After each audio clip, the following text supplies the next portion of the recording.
Alright fam, story starts in this soul-sucking office where the manager is introducing a new intern named Mike to the squad, telling everyone to show him the ropes. And since a new project is dropping soon, the boss man wants them to keep grinding, promising that once the office turns a profit, those juicy bonuses are totally guaranteed. Mike introduces himself to the crew like a good little NPC. Even though the company is tiny, it's got all the toxic vibes you'd expect. Our boy Mike was super hyped at first, thinking they were all in this together like a happy family. He actually thought he'd be writing some fire code for this startup and that. After graduating college, he was finally a functioning adult, carrying all those hopes and dreams, believing the hustle culture lie that hard work pays off. He really thought he was going to bag a fortune one day. But that mindset shifted real quick like.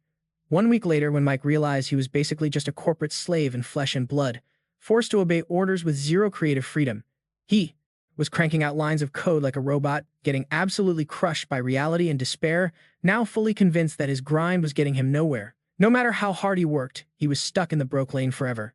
He was so over it, he literally started wishing the world would just end already. But he knew that kind of drama only happens in the novels he reads, not in real life. Realizing that overthinking was useless, he decided to crash, knowing he had to wake up tomorrow to get exploited all over again. But deep down, he really hoped that when he opened his eyes, aliens would just come down and nuke this stupid planet. As Mike drifted into a deep sleep, he heard a chime, like a system notification, telling him he had activated the perfect life system. Our guy wondered what the heck that noise was, but a holographic screen popped up right in his face, flagging him as a level 0 intern with stats like 6 for spirit, 8 for physique, 10 for strength, and 10 for agility.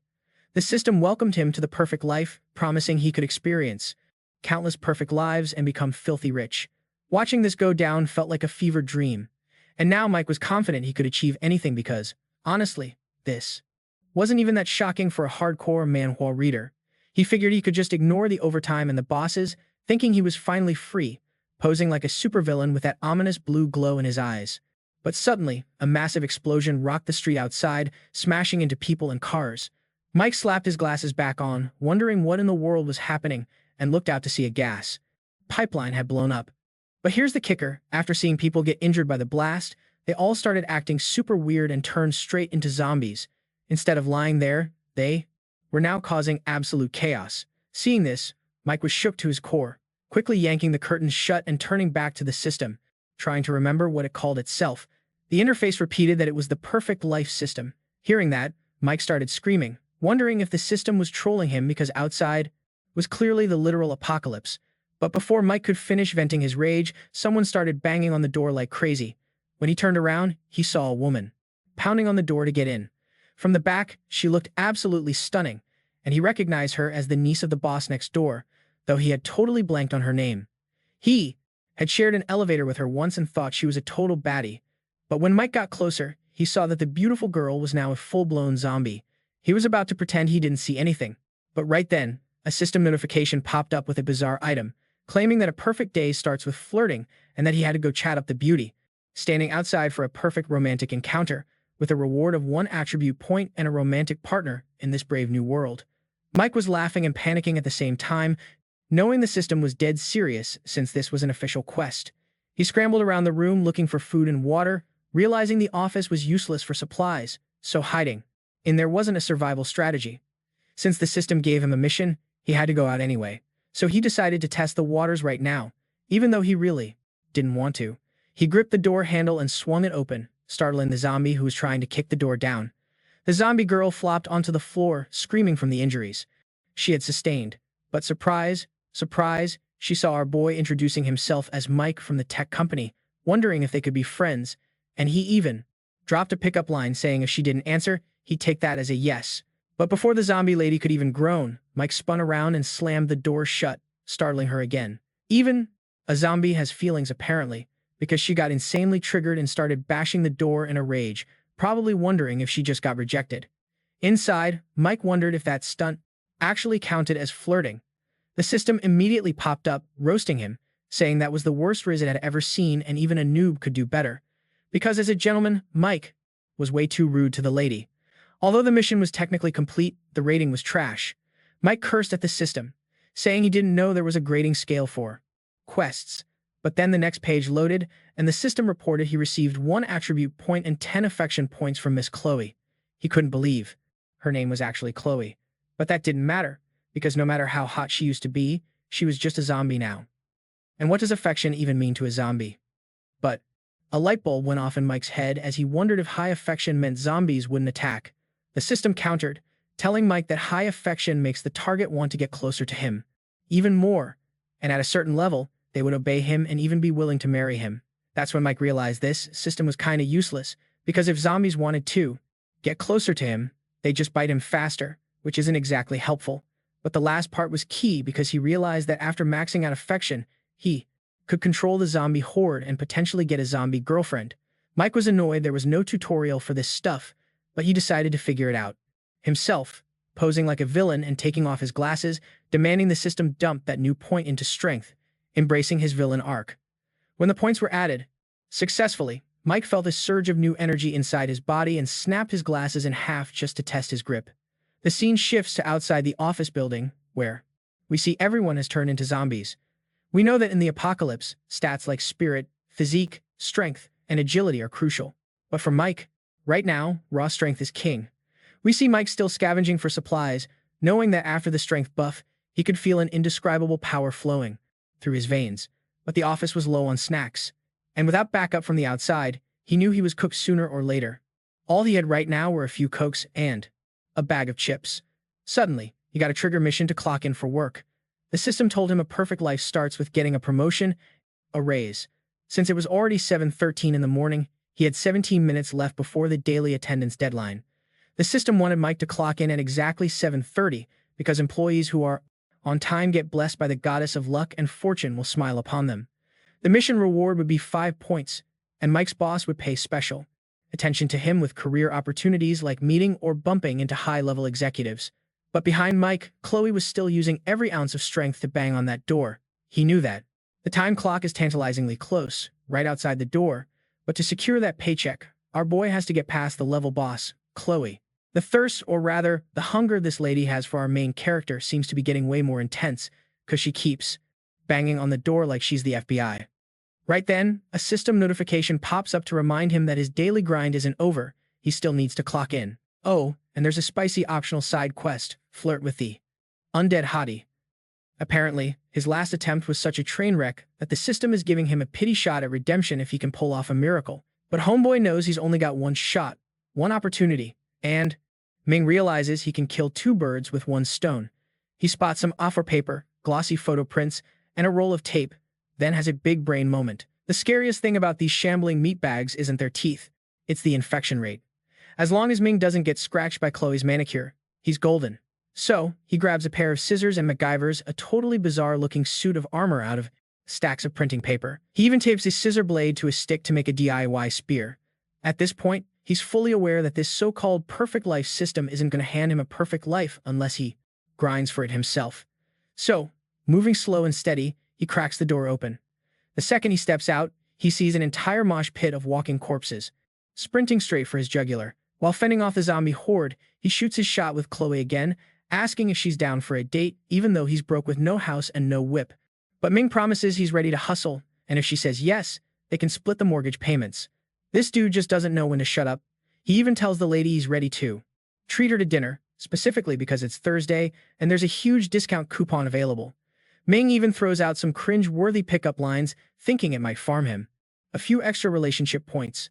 But the moment he runs toward Chloe, the system hits him with a reality check, roasting him as a total failure of a bachelor who talks way too much for a first date, labeling his behavior as extremely rude. Now the lady has a terrible impression of him and has decided to cancel him on social media to destroy his reputation. So now, the affection score of Miss Zombie drops to a measly 10 points, and Ming realizes he completely fumbled the bag. The zombie girl turns around, making Ming sweat buckets as the blood drains from his face. Meanwhile, the camera cuts to another room where 2 guys are barricading the door. It's the manager and the big boss. Both are confused, wondering if that cringe voice outside actually belongs to Ming, and why on earth he's confessing his love to Chloe. I mean, they know for a fact she's fully zombified. Even the boss is totally shook hearing Ming juggling tasks like clocking in and flirting with the undead, thinking the kid has officially lost his marbles. The boss always thought Ming was a bit loose in the head, but this is straight up Looney Tunes. Still, he can't figure out why Chloe isn't biting him. The boss hatches a plan, telling the manager to chill for a sec because he's going to call Ming over, and then the manager will have to make some noise so they can sneak out the back. The boss swears they'll both survive this mess. Back outside, Ming manages to slip away and decides to prioritize clocking in. He hears all kinds of growls and figures the corporate drones in the other offices have turned into literal monsters too. Knowing it's best not to worry about them right now, he sticks to the mission. A system notification pops up, confirming he smashed the daily quest of punching the clock and succeeded 3 minutes before the deadline, dodging the late penalty. His reward? Increased attention from the boss and 5 attribute points. But Ming is just getting more annoyed, asking himself why he needs his boss's attention during the literal apocalypse. He wonders what the points are even for. Suddenly, the system store opens up, revealing that the most valuable item in stock only costs 5 points, while energy drinks and compressed dry food go for 2 points a pop. The other gear is locked because Ming is too broke. He gets salty because the inventory is full of trash. Just as he turns around, he spots Chloe still lurking nearby. Our boy knows that even if Chloe won't attack him, the building is crawling with other zombies. He decides to head back to the office to figure out his next move. But just as he's about to bail, the boss and manager flag him down. The boss, still acting like he owns the place, orders Ming to be a hero and lure Chloe away. To Ming, this is wild because he's wondering what happened to the manager. It's only been one night, but the guy looks pathetic, completely losing that arrogant tone he used to have when forcing Ming to work unpaid overtime. He also wonders what the manager was doing locked in the boss's office, probably some shady business. However, since it's the end of the world, Ming figures there's strength in numbers, so he goes to check it out. But the second he gets close, the boss slams the door right in his face. With the zombie horde hot on his heels, those two suits are ready to sacrifice Ming to save their own skins, thinking Chloe will eat him instead of them. The boss yells through the door that after the apocalypse, Ming will definitely be promoted to vice president for his noble sacrifice, claiming the company's future depends on young talent. But what they don't expect is that the zombie lady doesn't attack him at all. Ming actually sneers, telling the manager he's a clown for trusting the boss's lies. He only did this to trigger a quest, and the system congratulates him on clocking in and grabbing the boss's attention, teasing that a raise is just around the corner. This time, Ming has to follow 2 rules. Do not defy the boss, and sincerely thank them for their high expectations. Hearing that, he starts screaming at the top of his lungs right in front of their hiding spot, drawing every zombie in the area, yelling, "Good morning, boss," and inviting them back to the office to work. He tells them if they want to create a distraction, they can do it themselves, because young talent needs to be preserved. Hearing this, the boss and manager are absolutely terrified because their cover is blown. They start wondering if Ming is actually psychotic. Suddenly, the door starts banging violently, but the boss screams at the manager to keep Ming out, because if he gets in, they're trapped. They try to push a desk to block the door, but before they can, Ming roundhouse kicks the door off its hinges with his newfound super strength. As he strolls inside, he just smiles and says, "Morning, guys." The manager knows he messed up and starts begging for forgiveness. But after the polite greetings are done, Ming sprints away, shouting that he has to get back to work like a model employee. The 2 boomer bosses are left confused. When Chloe sees Ming run, she starts to chase, but then she spots the fresh meat in the room and lunges at the manager and boss, sending them to the afterlife instantly. Ming hears their blood-curdling screams as red splatters everywhere. Afterward, the system declares that even when faced with unreasonable workplace demands, he boldly said no, becoming a shining example for the new generation. Since the mission is complete, Ming's rating is perfect, earning him a letter of recommendation and 5 career experience points. But even though Ming was polite and professional, his actions made his coworkers rate him poorly. His favorability with the boss dropped to -100 and the colleague to -50. However, a hidden achievement called Gen Z Office Cleanup is unlocked, granting him a cash prize of $5,000. The new mission: Ming has to use that money to treat his now dead boss and colleague to a meal. Mike hits up a KBBQ spot for some emotional healing. Post-meal, he secures the bag and is vibing because this perfect life system is basically an infinite money glitch. Thinking he'll save the cash for a rainy day, the system suddenly pings him with a notification. He cracks open the inventory and boom, a job recommendation letter. Pop this bad boy, and Mike's instantly hired. The logic? A perfect life needs a perfect career, and every billionaire tycoon starts somewhere. Mike figures once he uses this item, he'll snag a sweet part-time gig. He's fantasizing about becoming a warrior, mage, or maybe an archer class. Hyped up, he claims the reward and rolls the dice on his new job. But reality hits him like a truck. His legendary class is a part-time flyer distributor. The system drops some corporate wisdom, claiming all great empires are built on the humble foundation of spamming leaflets. Mike's looking around like, bro, it's the literal apocalypse. Who's reading this trash? Feeling played, he sits up and roasts the system for being absolute garbage. What is he supposed to advertise in Zombieland? Maybe reinforced doors, hazmat suits, ammo, but the system just keeps blinking. He checks the quest log, special part-time job unlocked, time to pick his poison. Option 1, hand out flyers for the vast swim and fitness club. Option 2, a law firm grand opening. Option 3, property lodge real estate, which pays the most paper. But Mike knows cash is basically glorified toilet paper in the wasteland. So, he skips the real estate gig and decides to promote the gym. Gotta stay fit to survive, right? The system immediately throws shade, accusing him of being lazy and not understanding the Sigma grind set. Even though he has to hand out 500 flyers, the cash reward is 10 times the normal rate. Apparently, wealth is the bedrock of perfection. Mike still doesn't get how money and job experience help when flesh eaters are trying to chew his face off. The system cuts a deal. Just do the job, kid. Leveling up grants attribute points, skill points, and special perks. Now that is a language Mike understands. Hearing stats, Mike's attitude does a 180. He grabs the stack of flyers, figuring even if this system is trolling him, he needs to farm those attribute points as soon as possible. That's the only way he's going to survive this hellscape until humanity hits the reset button. The system adds a condition. For every flyer handed out, he has to scream the marketing slogan at the top of his lungs. Ask the customers if they want to get shredded. Enthusiastic shouting isn't just good marketing. It buffs his job experience gain. Mike locks in, fists clenched, ready to hustle. But his first potential client is Miss Chi, that office lady who always had a vendetta against him.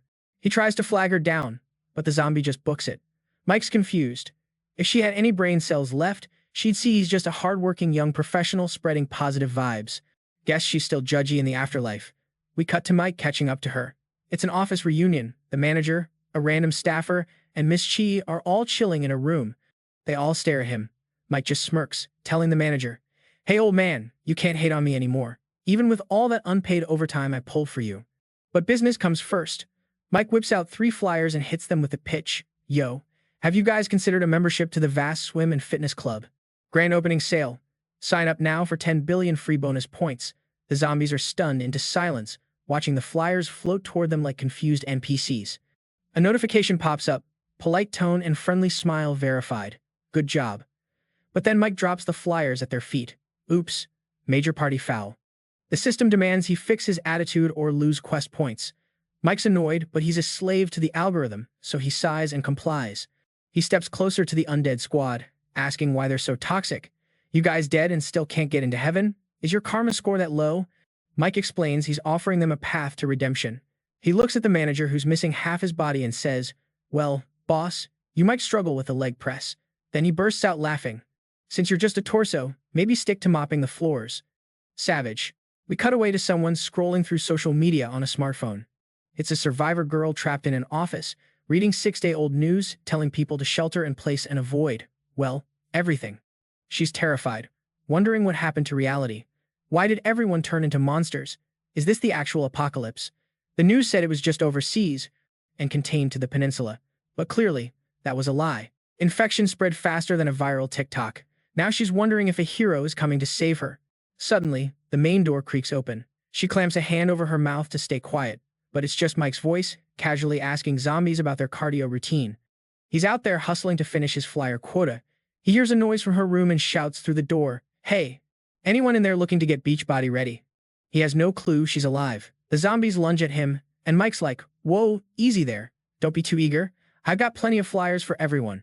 The girl is absolutely floored. Her brain can't process this. She cracks the locker room door open and sees Mike leading a conga line of fresh zombies. He's pitching them hard. "We've got a special promo for undead corporate slaves. Online PvP classes taught by a hot zombie instructor." She notices something insane. Mike has chains wrapped around Miss Chi and the manager. He's walking them like pets, totally unbothered. He lectures them. "If you don't grind, you'll be a level 1 crook forever. You gotta dream big. Don't you want to be the zombie king? Help me out, join the club." First session is on the house. The zombies try to bail, but Mike claims he sees the passion in their glowing red eyes. Don't just stand there. Buy 5 sessions, get 1 free. Watching this, the girl questions her sanity. She thinks she's hallucinating from stress. Even in her wildest fever dreams, she couldn't invent a guy walking zombies on a leash. She frantically texts her mom, "Mom, I've been stuck here too long. I just saw a dude selling gym memberships to the undead. Either I've snapped, or the gig economy has finally driven everyone insane." Back to Mike. He's annoyed because his 2 pets are zoning out. Realizing they're useless, he whistles for the manager and Miss Chi to keep moving. He knows they despise him from his previous life, which ironically makes them keep a perfect distance.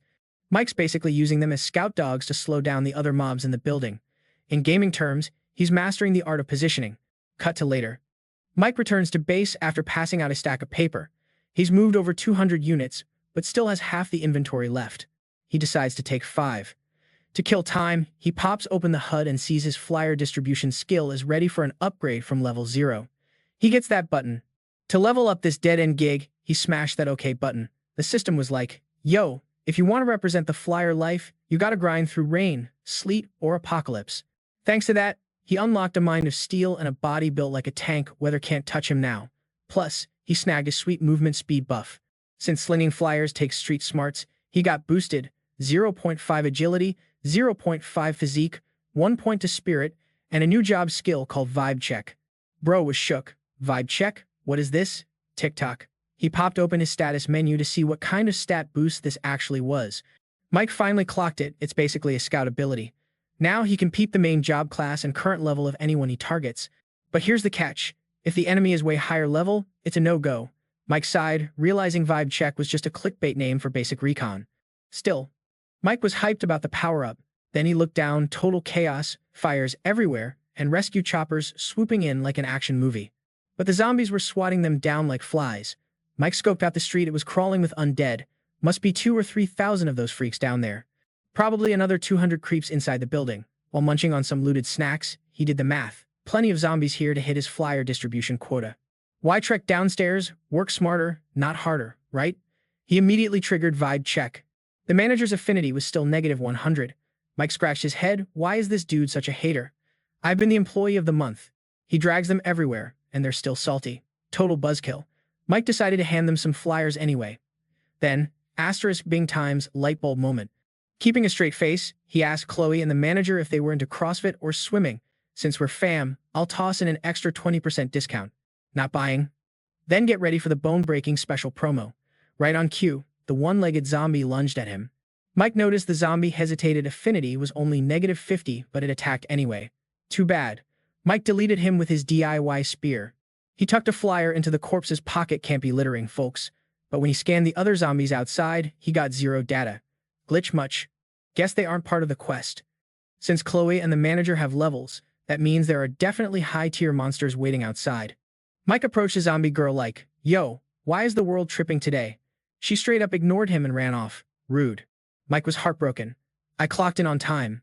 I'm doing overtime with these flyers. I'm even trying to network with you undead weirdos. I even gave you guys a free massage. Still no affinity boost. Whatever, the world is cooked." He decided to just follow the system's orders. System notification pops up. Lunch break is over, people. The company might be falling apart, but deadlines are forever. Mike had to hit the 11th floor to discuss parking with Supervisor Lin. Clear that negotiation, and boom, 2 job XP points of his choice. Plus 5 grand in cash, 3 skill points, and a stat boost. That loot was too sweet to pass up, so he sprinted for the elevators.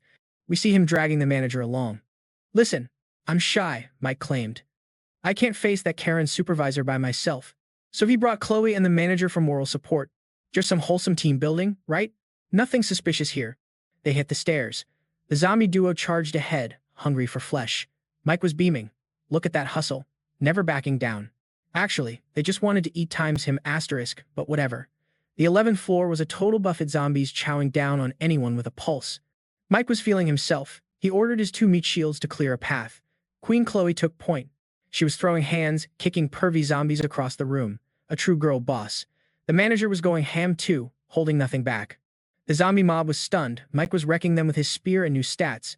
Meanwhile, his squad was absolutely slaying in the mosh pit. Slowly but surely, Mike and his undead crew wiped the floor. He was stoked to be there, but a jump scare was loading. Near the office, a zombie jumped him. Asterisk bonk asterisk. Mike smashed its head in, scaring the daylights out of Chloe and the manager. Brains everywhere. Mike didn't flinch. Hi. I'm Mike from tech support, here to discuss the parking situation as requested. His system said the meeting was on the calendar for this afternoon. So, where is Supervisor Lin hiding? The system pinged. Mike's murderous aura was so strong he had infinite riz, even the 50-year-old ladies were noticing him. They were grunting like cheerleaders. System advice, keep up that alpha wolf energy. Even Lin is shaking in her boots. Even his zombie pets were frozen in awe. Mission status, legendary. Reward, a cool 100 grand, 5 XP, and 5 stat points. Mike turned to his squad. Since we climbed all the way up here, let's go full loot goblin. Grab anything not nailed down. After they stripped the place clean, Mike tied Chloe and the manager up again. Can't have them getting the munchies when he's not looking. He checked his watch. Only 3 p.m. He thought it was dinner time. Still 2 hours left on the shift. Is he just too productive? Then it hit him. The corporate conditioning runs deep. He's worrying about clocking out during the literal end of the world. Total madness. He cracked open a soda to reset. Time to strategize, because things were getting real. Everyone turned into zombies instantly. This virus went viral literally in seconds. Cell service tanked immediately. Sus. Mike started thinking, is this a coordinated raid? It's happening everywhere. If that's the case, he needs to spec into combat. He dumped a stat point into strength, boosting it to 12. Ming knew the drill gains first, questions later. He had to invest in raw power because once he could bully the undead, he could worry about the other stats. He tapped the system and saw that the clerk class cost 5 points to upgrade, while Flyer Boy was a cheap 3-point deal. He knew passing out flyers boosted agility, but he was curious about what perks the clerk gig would bring to the table. He decided to smash that upgrade button on clerk. The system explained that clerks are the backbone of HR, handling paperwork, organizing files, running the copier, manning the phones, and dealing with daily office drama.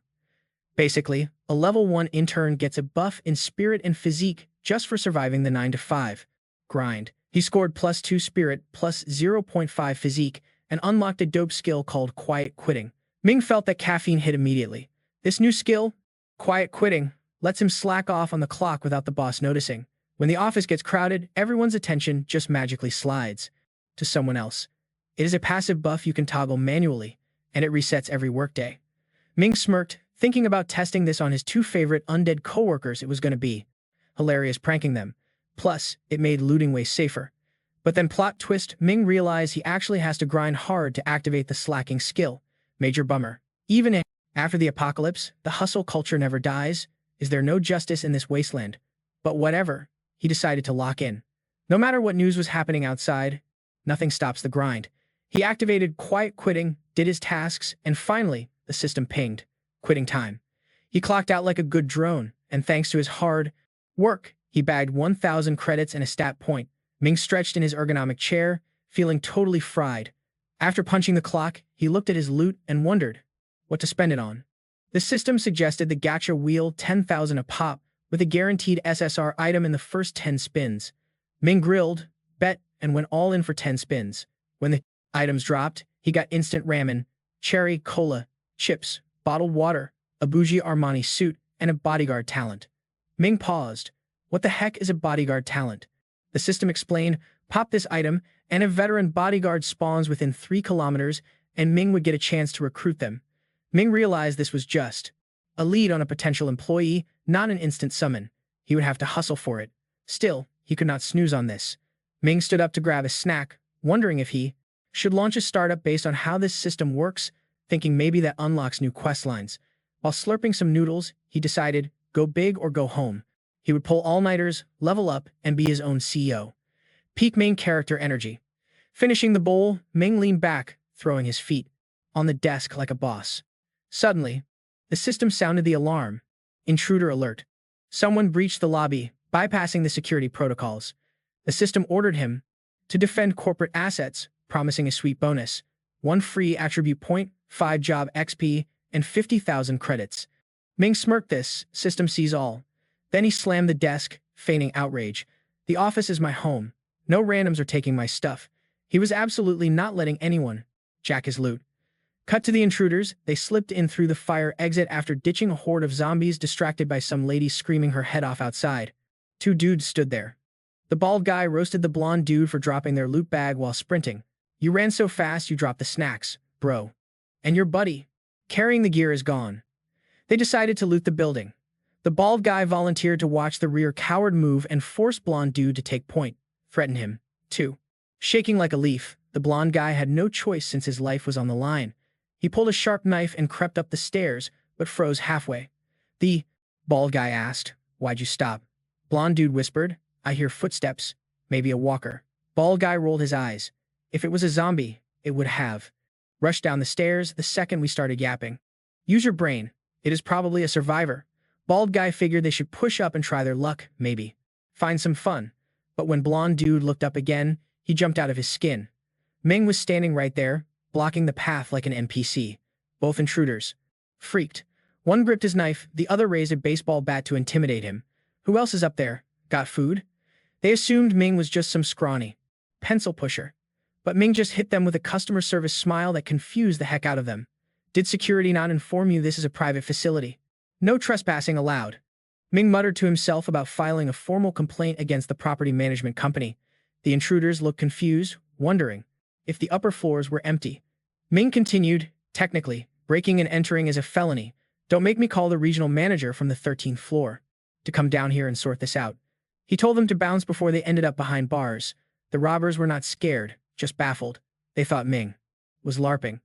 Then they noticed the dried blood on Ming's baseball bat and wondered if he knew it was the apocalypse. Bald guy barked, "Cut the crap and show us the food. We're starving." That triggered Ming. He switched to serious mode. "You made a big mistake, ignoring my polite warning. Time to teach you trash a lesson about corporate policy." Ming turned his back, rattling a chain. Kevin, Karen, front and center. Security is useless today. The blonde dude whispered that they should jump Ming first, since there might be more people upstairs. Both guys charged, ready to beat him down. "Don't take this personally, kid." But before they could land a hit, Ming whipped a heavy wrench out of his back pocket and smacked the blonde dude right in the face. Bonk. Ming spun the tool like a fidget spinner and stared at the bald guy. "You still want a performance review?" The bald guy stood his ground, tapping his bat, thinking, "Kid's got hands, but he is toast." Suddenly, two zombies lunged from the shadows. When Kevin and Karen shuffled into the light, the bald guy froze. Ming grinned, thinking, "You have a death wish." He was hyped he finally got to use that cheesy action movie line. The blonde dude, bleeding out, panicked at the sight of actual rotting corpses. Both intruders bolted. But Ming wasn't playing anymore. "Permission to leave denied. You will be prosecuted," he ordered Kevin and Karen to pursue, but realized his pets were not exactly obedient dogs. The zombies were actually grossed out by Ming, so they skirted around him in the hallway to get to the fresh meat. Cut to the stairwell, bald guy grabbed blonde dude. "Run or die." But the blonde guy gasped, "Why didn't those things bite him? Does he have superpowers?" Then they heard Ming's maniacal laughter echoing down the stairs as he descended with his undead squad. "When I tried to vibe with you guys like a normal human, you chose violence, so I am done masking. Allow me to introduce myself. I am the head of public safety here." The intruders. Mike figures this guy's brain is basically mush at this point. Blondie is asking for the game plan, while Baldy wants to play detective and figure out why the undead are treating Mike like he's invisible. Blondie shuts that down real quick, telling his chrome-domed buddy to take point on the suicide mission. So, Baldy comes up with a genius Plan B, jump out the third-story window. It's not times that time's high, right? But Blondie knows gravity involves screaming, and screaming brings the horde to the yard. Realizing they're cooked, Baldy decides his best odds are throwing hands with Mike in a deathmatch. But before Baldy can even finish his tough guy speech, Mike drops the leash. He shouts, "It's just self-defense, bro." As the zombie manager goes full berserker mode on the intruders, Baldy smacks the monster with a baseball bat, but it's like he's giving the zombie a back scratch. Before he can swing again, Mike eats the bat away with his wrench. Game over, man. While the manager turns Baldy into confetti, Mike's just chilling, whistling a tune. He hits him with the classic, "This is what happens when you don't listen," reminding the squad he literally gave them a heads up. Serious vibes, stop breaking and entering. Mike claims he's just a public safety advocate who now has to mop up this splatter fest. Blondie is so terrified he glitches out and faints, but unfortunately for him, he reboots a second later. Mike warns him that if he tries to bolt, the zombie manager gets a free meal ticket.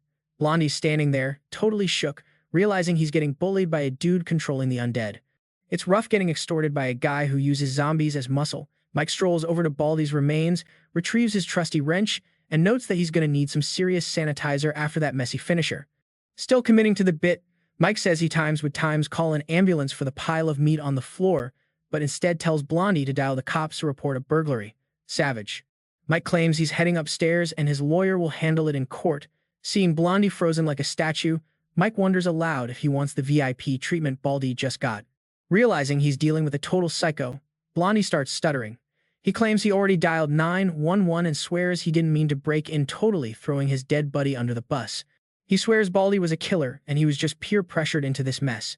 Mike isn't buying the sob story, turning around with a glare that could melt steel. If sorry fixed everything, we wouldn't need laws. Genius. Then a light bulb goes off.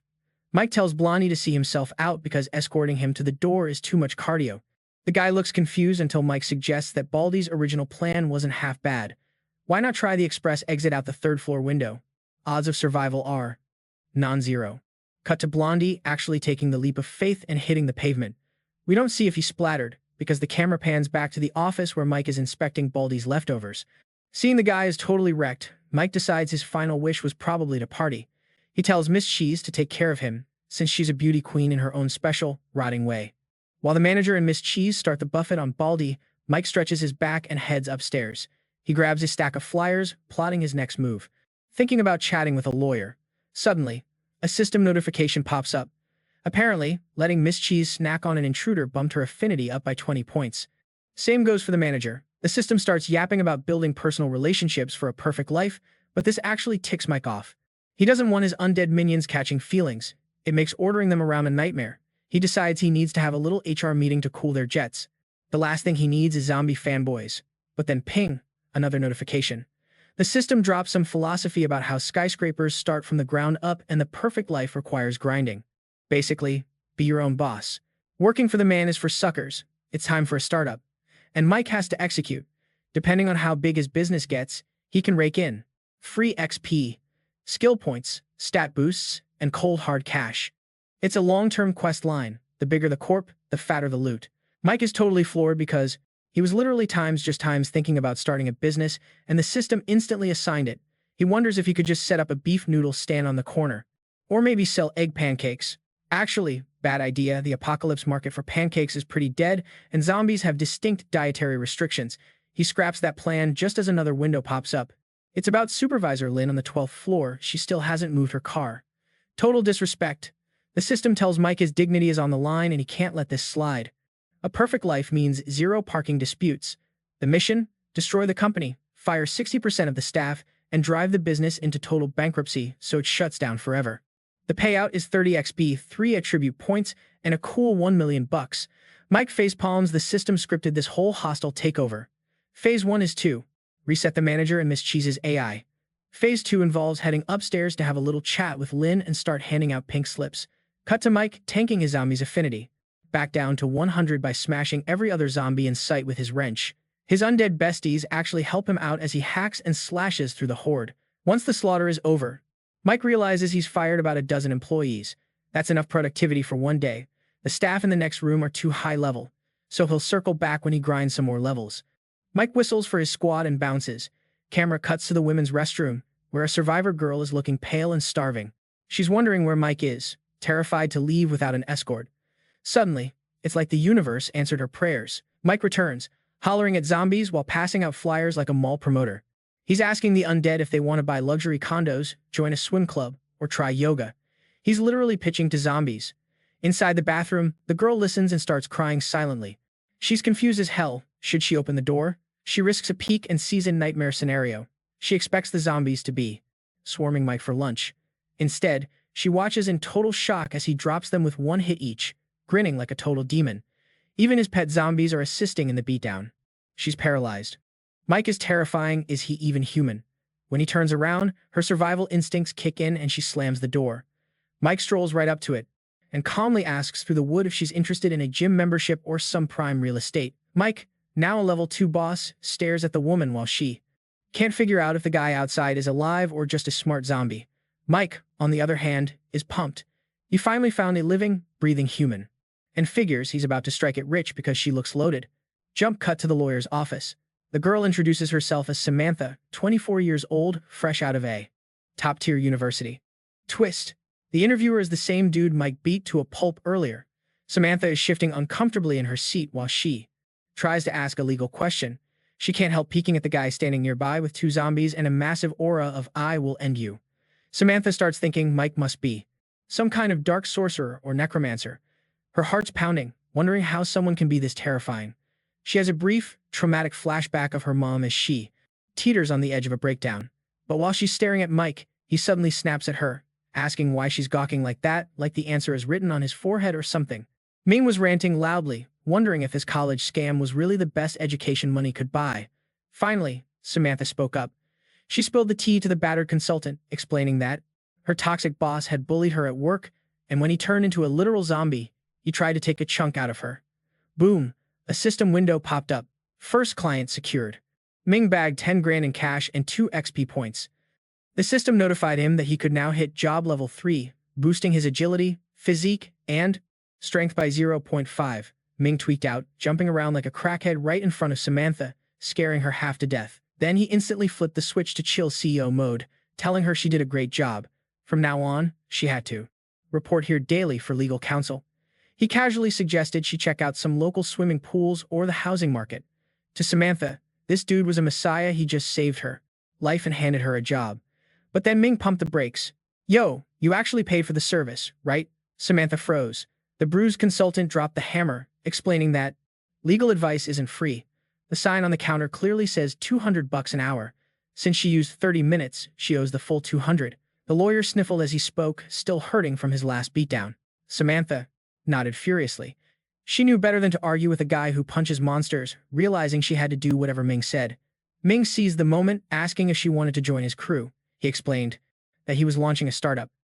Since her old corporate gig was toast because everyone turned into zombies, he figured the market was wide open. Naturally, Ming wanted to hire her. Samantha weighed her options. Ming was a total weirdo, but compared to the brain-eating undead, he was normal and he could one-shot them.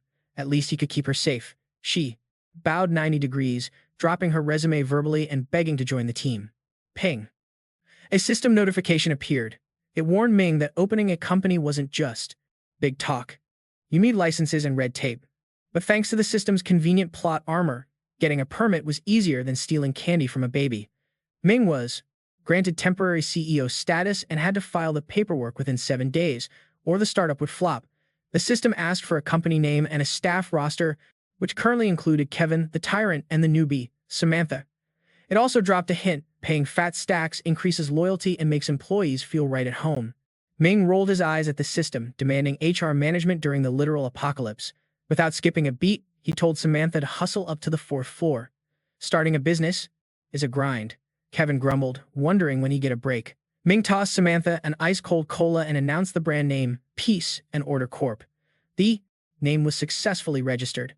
Samantha hyped him up like a cheerleader.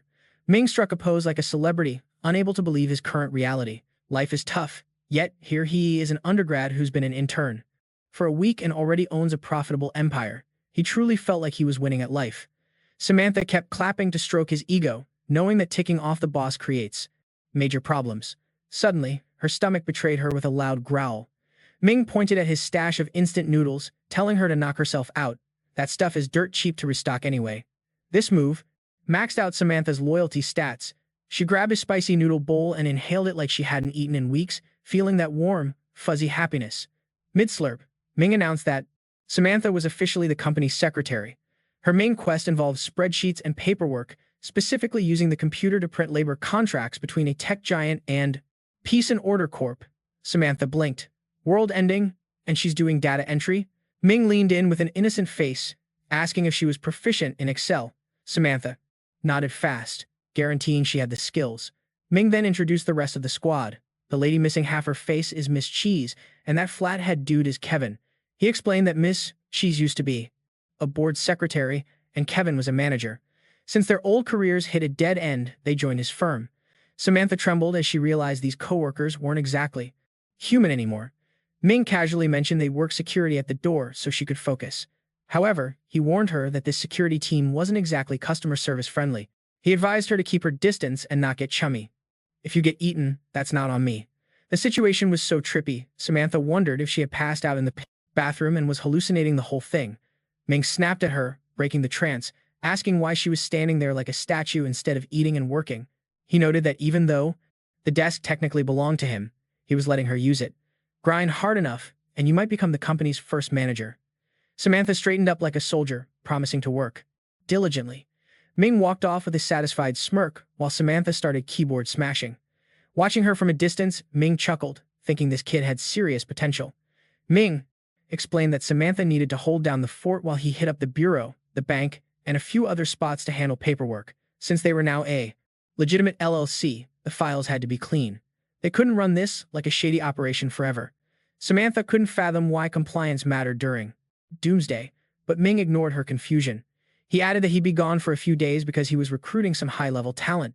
He instructed her that when these VIPs arrived, she needed to roll out the red carpet and ensure the zombies didn't eat the new hires. Samantha's face twisted in confusion, but she agreed. Ming, on the other hand, was pumped. In this hellscape, scoring a top-tier bodyguard was critical. With business booming, he needed muscle protection. As soon as possible. Right then, the system window popped up. The startup quest was officially a success. He scored 5 free XP points, 1 attribute point, 1 skill point, and 100 grand in cash, stored digitally and ready for withdrawal. Ming's face lit up like a Christmas tree. No hesitation, he dumped the attribute point straight into strength. A golden rush of energy exploded from inside him. The system updated his stats. Strength was at 14, agility at 11.5, physique at 10, and spirit at 9. Ming flexed, feeling the gains. Realizing he had 162 grand in the bank, his dopamine levels spiked. He laughed out loud, picturing massive skyscrapers and imagining himself, the chairman, leading this company onto the Fortune 500 list. He believed everyone would finally respect him. While Ming was laughing maniacally, Samantha was spiraling. She frantically opened her messenger app, explaining the situation to her bestie, begging her to get online because it was an emergency. When Samantha turned around, she saw the dangerous zombies staring daggers at her every move. She started sweating bullets. Despite sending a dozen texts, no reply came. Cut to the parking garage, where Ming was debating which whip to take. He decided a Mercedes was better than a sports car, less flashy. He grabbed his DIY spear and scanned for a red Benz. As he hit the key fob, the headlights flashed and Ming walked toward the car, opening the door. Ping. Another system notification. Due to a lack of collateral assets, Ming was temporarily assigned a side hustle as a rideshare driver. This gig would yield job XP and cash based on completed trips. As Ming opened the gate, the car horn started blasting like crazy. Drawing aggro from the entire zombie horde meant one thing for the system: smile or die. The HUD flashed a warning to keep a customer service grin plastered on his face, greet everyone like a VIP, and stay respectful, cause that's how you unlock the bonus loot. Mike flashed his pearly whites. Honestly, the vibe was less friendly neighbor and more psycho killer. While grinning like a maniac, he was casually deleting zombies left and right, light as a feather. Gotta mind his manners, right? So that smile was basically superglued to his mug. Back when these rotting bags of meat were alive, they were total slackers, wasting their lives away. Now that they're undead, even they were freaking out at Mike's unhinged expression. The zombies started having an identity crisis, wondering if they were the monsters or if this Mike dude was the real demon. Seeing their panic, Mike busted out laughing. That savage cackle sent the remaining undead running for the hills. They were too scared to attack, but whatever. Mike was going to clear the whole zone anyway. He let out a long sigh, thinking to himself, man, this grind set is exhausting. With a face dead serious, he wondered if handing out promo flyers would work as long as the customers didn't try to eat him, which is ironic, considering he was the one chasing them times down the block just a second ago. Then a legit question popped into his head. In this chaotic wasteland, who the heck is booking a rideshare app? But hey, can't find out if he stays stuck in this parking garage dungeon. Maybe he'd get lucky and snag a fare. Asterisk. Cutscene. Asterisk. Mike fired up the Benz, drifted so hard he burned rubber, and shot out of the parking lot like a rocket. Camera pans to a random suburban house. A guy was frantically digging through empty pill bottles. His hands were shaking when he realized he was totally out. Panic set in as he walked into the bedroom where 2 women and a kid were huddled up. The kid was burning up with a fever, and the mom said the temperature just wouldn't drop. The man, the kid's dad, just hung his head, feeling totally useless. Desperate, he dropped the bad news to his wife. 0 meds left. His wife, Joanna, broke down sobbing. She asked what he was going to do, even though they both knew the situation was hopeless. But the dad wasn't giving up. He told Joanna he was going on a supply run. Hearing that, Joanna dropped the thermometer and started screaming, begging him not to go. She knew it was literally hell outside. But the husband knew if he didn't risk it all right now, things would only get worse. He told her to hold down the fort and take care of the kid. He added he'd try to scavenge some milk if he could find any. Joanna finally nodded, pleading with him to stay safe. The sick kid tried to reach out, clearly not wanting his dad to leave. Scene switches to a wrecked street crawling with zombies. The dad was moving stealthily, hiding behind rubble and flipped cars. After running for his life for like 30 minutes, he was completely gassed. Age was catching up to him, and he bitterly thought about how much it sucks to get old. Suddenly, he heard someone screaming at the zombies to chill out. Desperate cries for help echoed down the street, but there was nowhere to hide. Some dude in a red hoodie was screaming that he didn't want to die. Turns out, though, Red Hoodie was a total scumbag. In a panic, the guy tripped the old dad, using him as live bait to save his own skin. He mumbled a sorry, but his fear of death totally nuked whatever conscience he had left. The dad scrambled to get up, looking up just in time to see zombies lunging at him, ready to tear him apart. Just when he thought it was game over, he saw something in the distance. A red Mercedes came flying in like a bat out of hell. The car plowed straight into the zombie pack, sending bodies flying and splashing gore all over the hood. The dad stood there, frozen in shock. The window rolled down. A young guy poked his head out. It was Mike. With a totally chill face, he asked the old man if he needed a lift. He cheerfully pitched his rideshare service and promised that if they didn't make it to the destination, he'd only charge the base fare. What a deal. A system notification popped up. Since this was his first completed pickup, Mike got a $3,000 cash bonus. The system also reminded him that he currently had 3 employees on the payroll, each with a base salary of $10,000 a month. Total monthly payroll was $40,000, with Samantha taking home $20,000 because she was wearing multiple hats. The system warned Mike that keeping the staff paid was critical. If their salary dipped below $10,000, the employees would get salty, go on strike, demand rights, job hop, or cause all kinds of drama. Mike was shook. He couldn't believe that even the 2 zombies who were usually aggressive and totally useless were pulling in 10 large a month. Meanwhile, Samantha was bagging 20 grand just for doing odd jobs. Somewhere else, Samantha sneezed, wondering who was talking trash about her. She side-eyed the zombies. The undead just stood there like statues, zero reaction. Back to the street. The dad finally snapped out of it, asking Mike what his deal was and where he was headed. He introduced himself as the HR manager for a brewery and explained his kid was super sick. He was heading to the pharmacy. Mike asked why he didn't just take his own car. The dad said the kid's condition was critical and wondered if he should have sold his car. He looked at Mike like he had 3 heads, wondering if this driver was missing a few screws. But he answered honestly, the economy tanked, so he sold the ride. Plus, cars are loud and just attract zombies way too dangerous. Hearing this, Mike suddenly burst into fake tears, putting on an Oscar-worthy performance about how bad the economy was. Even a CEO like him had to drive a rideshare just to put food on the table. Otherwise, how would he pay his staff? The dad was stunned.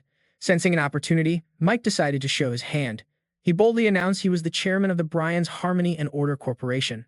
He asked the dad if he was interested in a job. Salary was $3,000 a month, room and board included, and his whole family could move in.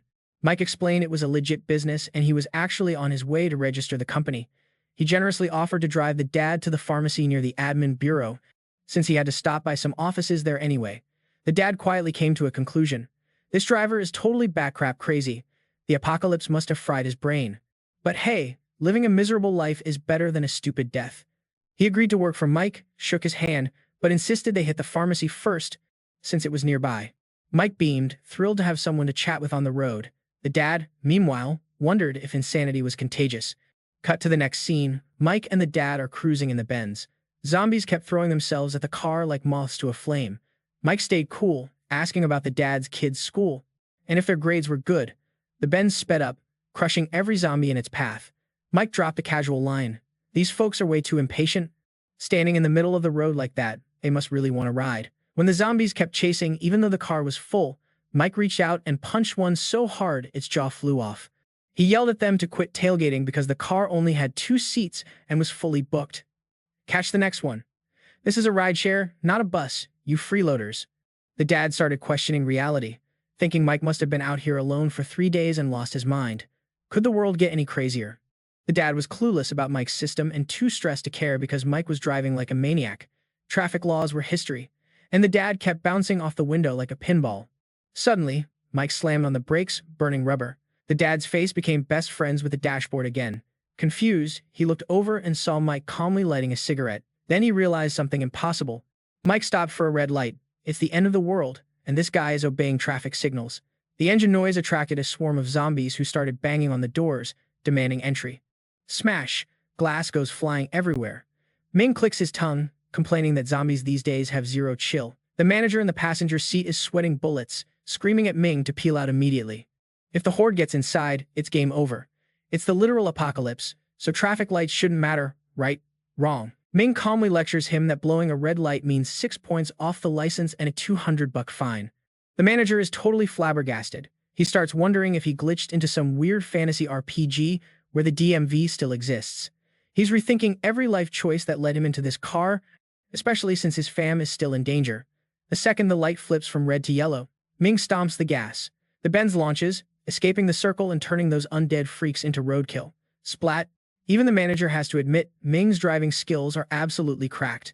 When he compliments him, Ming grins like an idiot, bragging about holding the top rank in a racing game for 10 years straight. He even asks the manager if he knows about nitrous boosts. Suddenly, the vibe shifts. Ming checks the rear view and spots a slick Audi riding their bumper. Major sus. The manager is confused about what the other driver wants. Is it another Uber driver fighting for turf? Ming shuts that idea down instantly. Nah, bro. Ain't no rideshare apps in the apocalypse. He figures it's probably looters looking for a score. The manager is shocked that Ming actually has a functioning brain cell. Then Ming drops a bombshell. He says maybe the zombies he flattened in the parking lot aren't dead, and now they're driving cars to get revenge. The manager listens to this and just wants to throw himself in front of Truck Khan to get isekai to another world and escape this conversation. He tries to explain that zombies can't drive stick. Ming thinks for a second and admits, valid point. He decides they need to juke the Audi and figure out what those clowns are up to. Suddenly, Ming's face goes serious mode. Before the manager can ask what's up, a system window pops up. High-tier bodyguard talent detected within 3 kilometers. Ming immediately suspects the talent is chilling in the Audi behind them, but he dismisses the thought just as fast. If it were them, the system would have dropped a name tag by now. Before he can brain blast any further, the manager screams, eyes on the road. There's a massive mutant zombie standing in the lane, a level 3 heavy hitter. It's grabbing a person and swinging them around like a rag doll. Ming yanks the steering wheel hard, nearly flipping the ride. For a split second, he wonders if the system is trolling him. Is that Shrek-looking monster the bodyguard was talking about? The manager yells at him to ram it. Ming says, negative. Their priority is the business and the meds, not PvP. But the roided-out monster isn't letting them pass. It tosses the victim aside and charges straight at the red Benz. Ming drops a gear and drifts a crazy hard turn onto another street. He might be nuts, but he's not stupid. He knows that thing is a tank, so he nopes out of there. Cut to the Audi point of view. It's a couple inside. The dude thinks the road is clear since the red car made it through. But the woman is getting bad vibes and tells him to turn back. The guy laughs, thinking he's the main character. If they made it, we can too. He floors it. The mutant zombie senses the fresh meat and spins around. As the Audi zooms in, the scene cuts back. The manager asks, what was that thing? Ming explains it's a mutated bodyguard-class zombie, rare spawn. Behind them, total carnage. The mutant smashes the white Audi like a soda can. Huge explosion. Boom. Both the car and the monster are toast in the blast. Meanwhile, Ming's car is pristine, not a scratch. He casually pulls out his phone and asks the manager, so, QR code or cash for the ride? Instead, the manager pulls out a platinum card and reads off the PIN, explaining there's 30 grand in cash on it. He doesn't understand why Ming needs fiat currency during the end of the world, but he hands it over without hesitation just to say thanks. For Ming, this is a total win-win. He needs funds for future payroll, so this card is clutch. Asterisk Che-Ching. Asterisk mission complete. The system rewards Ming with 3 job XP, $1,000 cash, and 0.5 stat points, which he immediately dumps into strength. Meanwhile, the manager realizes that while Ming is definitely unhinged, he's the good kind of crazy. Without this lunatic, he'd be zombie chow. He decides sticking with Ming is his best bet for survival. Seizing the moment, the manager asks, so, how many staff you got? You got food? Ming pauses. Is this NPC trying to join the guild? He asks the guy to introduce himself for a vibe check. The manager says his name is Brian, 35 years old. He used to be the HR director at a brewery, but get this, he originally trained as an electrician. He just sort of drifted into HR. Ming is super impressed. An electrician? That's S-tier loot for a startup company desperate for talent. But Brian cuts in, explaining that all he really wants is a safe zone for his wife and kid. Can we all crash at your company? Ming agrees instantly. Asterisk buzz. Asterisk. System warning. Child labor is illegal. Ming finds a loophole immediately. If the kid isn't on the payroll, it's not employment. Big brain move. He assures Brian the whole fam is welcome. Since Brian is eager to join, the system prompts Ming to negotiate a salary for Brian and his wife, Jenny. Brian refuses, saying, "I don't need money, bro. Just keep us safe. I'll work for free." That's music to Ming's ears. He grabs Brian's hand with maximum enthusiasm. "You are a critical asset to this organization." Unfortunately, the system ruins the dream by reminding him that minimum wage is mandatory. Ming switches personas instantly. Acting all professional and righteous, he declares, "Sir, this is a legit LLC, not a slave camp. We're a modern enterprise. We pay our people. It's about integrity." Trying to sound like a CEO, Ming insists Brian take the money. Since he's a noob, Ming hires him as an intern first. He hesitates, then offers a gross package for Brian and Jenny. $8,000 a month, mostly for the skills and connections. A system notification pops up. Internships are capped at 3 months max. If they don't screw up, they have to be promoted to full-time, even if the pay drops a bit. Brian's mind is made up. He agrees to join the Order and Peace Corps without hesitation. Ming welcomes him to the squad, telling him the company is now his home. Checking the time, Ming realizes it's too late to file paperwork today. "Go get your daughter's meds first. Meet me at the admin bureau tomorrow, then we head to HQ. Ming adds a warning, "Stay alive, okay? We haven't signed the contract yet. If a zombie eats you, I can't pay out the insurance." He grabs a kitchen knife from the glove box and hands it to Brian, telling him it's for self-defense only, no breaking the law. Seeing Ming's serious face, Brian promises to follow the rules. As the car peels away, Brian stands there, totally confused. What just happened? It feels like a fever dream, but for the first time, he actually feels relief. Scene switch, fam. Mike heads back to his actual crib, totally separate from the office hustle. He peels off that crusty shirt and face plants right onto a cloud-like mattress. Thinking about his chill neighbors, his ride-or-die crew, and owning his own startup life is literally glowing up by the second. He decides to scrub off the apocalypse grime and catch some serious Z's, knowing tomorrow's going to be another banger. But wait, plot twist. A system notification pops up.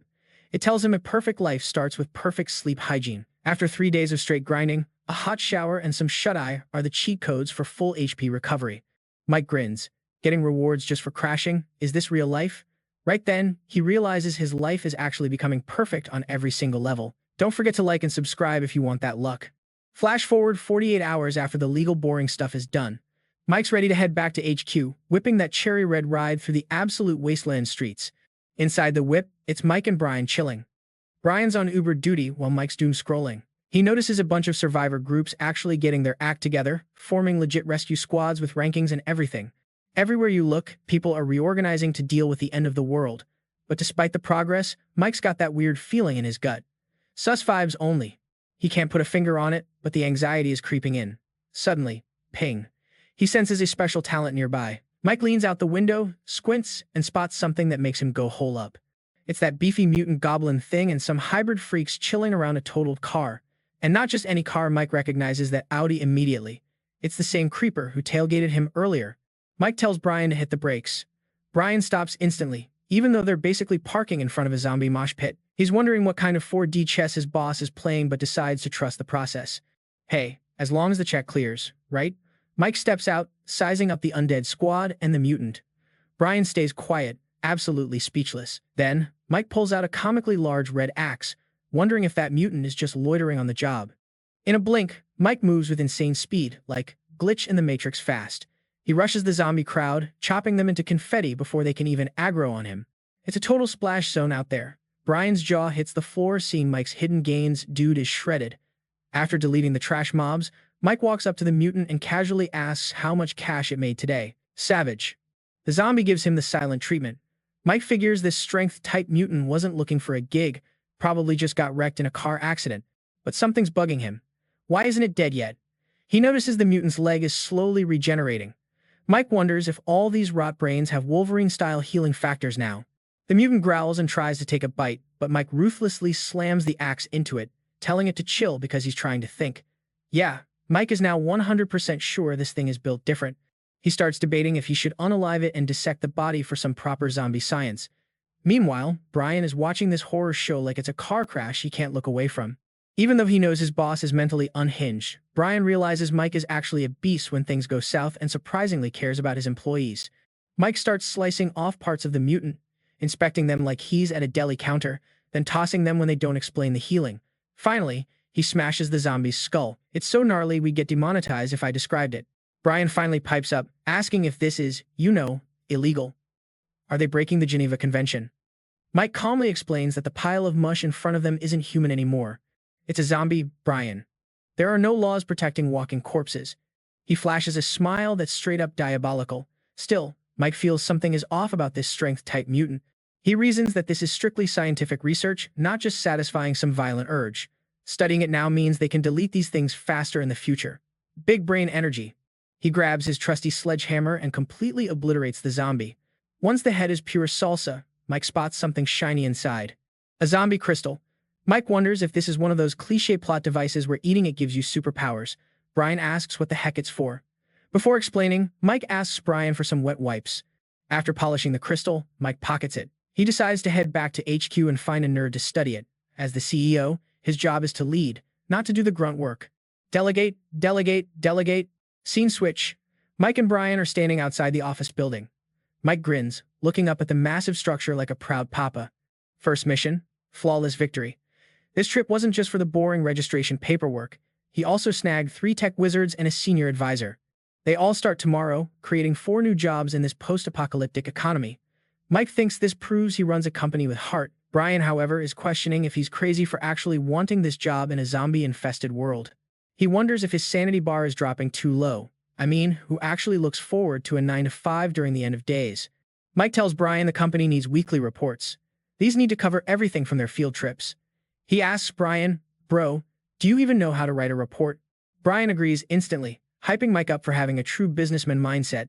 This pleases Mike because it means Brian will keep objective receipts of their daily hustle. Mike makes it clear he despises those businesses that only target women shopping online or kids playing Fortnite. Nah, he wants everyone's wallet, men, women, boomers, zoomers, everybody. He wants a business model that dominates the whole map. Plus, Mike knows Brian is easily influenced, so the kid will probably get promoted to full-time staff within 3 months. Suddenly, a wandering zombie strolls into the building carrying a bag of dried tofu. Mike instantly whips out the axe, slicing the bag and the zombie in half. He yells at the corpse for being rude and trespassing on private property. Brian claps, praising Mike for setting a strong example for the building's security. Mike replies that he appreciates people who grind hard and learn fast like Brian. Cut to the next day. Brian returns with his fam and warns his wife, Jenny, not to look at the boss weirdly. You gotta respect him and do whatever Mike says. We have to act like the apocalypse isn't happening, okay? Just act like normal corporate drones. Jenny asks if they're seriously going to work. Brian keeps it 100. If we don't work, we eat dirt. By now, they realize Mike isn't crazy, he's visionary. Once inside, Brian tells his wife that Mike's vibe is positive today. He tells her to fix her hair and clothes so she can greet the chairman properly. Jenny starts freshening up. Brian then asks her to hand over their life savings. When she asks why, he tells her he's about to make a major power move. Scene switch. Mike is chilling in the office with Samantha, both grinding away. Brian introduces his wife as the new colleague. Mike smiles and tells them to hot desk wherever they want since there's plenty of space. Brian tells his wife to grab a spot with their kid. Jenny is still looking around like a lost puppy, trying to process what the heck is going on. Samantha watches and starts feeling a twinge of jealousy. Brian clears his throat and tells Mike that since he's the new guy, he brought a little tribute. He hands over another bank card. Mike beams, telling Brian he really understands how the world works. But wait, another system notification pops up. The system warns Mike that a perfect life requires correct moral values. As the pillar of the business, he can't be tempted by short-term gains.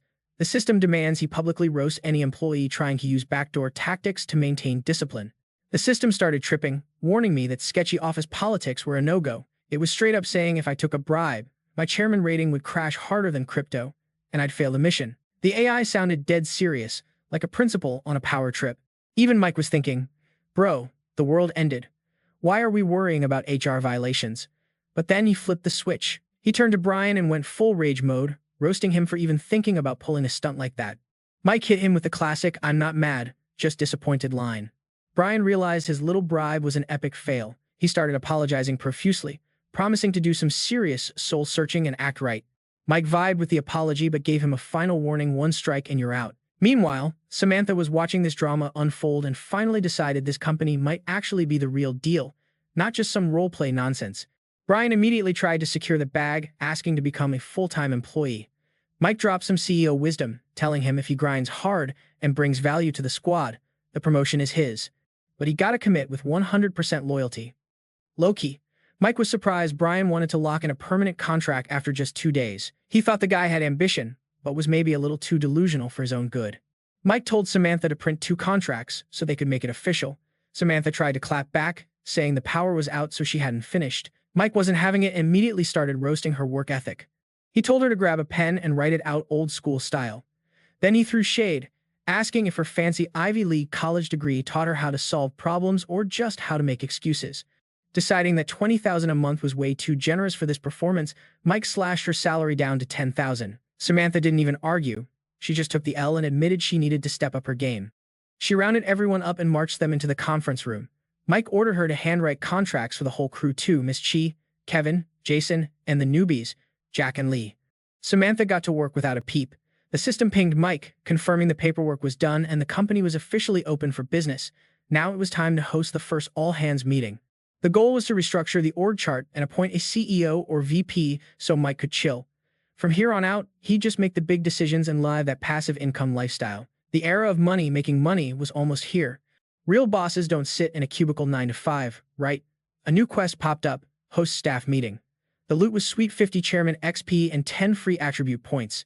Mike was hyped because that was an insane reward for just talking to people. He told everyone to get the room ready as soon as possible and made sure Miss Chi and Old Man Tom were on the guest list. Samantha was stuck in the corner, cramping her hand writing contracts while organizing the meeting. Everyone was confused, wondering if the chairman was just making up rules for fun. Brian, ever the suck-up, pulled out a chair for Mike. Even Jenny read the room, saw her husband sweating bullets, and realized she had to play her part. She brought over some tea and a Coke, asking Mike for his preference. Mike was super impressed by the professionalism of the new hire. The service was 5-star quality. This made Samantha insanely jealous. She slammed her pen on the table, declaring that she was the OG employee and the boss's favorite, telling everyone else to check their egos. She slid behind Mike, literally shoved Brian out of the way, and cooed about how the chairman must be exhausted from his business